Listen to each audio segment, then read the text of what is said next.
Spain continues to see a dramatic rise in the number of deaths, recording its biggest daily death toll yet. 738 people have died in the last 24 hours. And total deaths in Spain, 3,400, are now greater than in mainland China, where the outbreak originated. The government in Madrid is now looking to the EU for help with protective equipment for its medical workers. Our Europe correspondent Gavin Lee says the Catalonia region now also has a rising number of infections.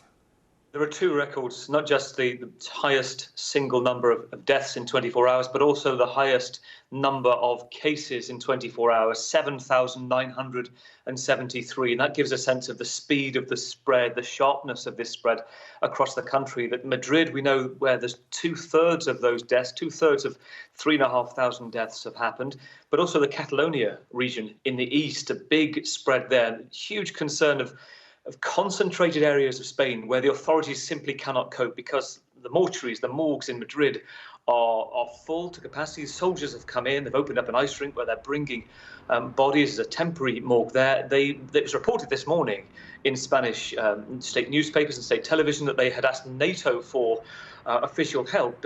NATO, we understand, actually, they cannot provide the sort of medical equipment that Spain needs. What we're talking about is 1.5 million face masks, 500,000 respirators, 500,000 fast emergency testing kits, hundreds of ventilators. And now this will have to go to EU countries and elsewhere, possibly China, to see what comes back. In the EU, they're going through a procurement program at the moment. It's in its early stages. There are reports that at the moment, it looks like countries combined could only provide around 10% of what's needed around the EU. So that's something that may take some time, but worrying for Spain today.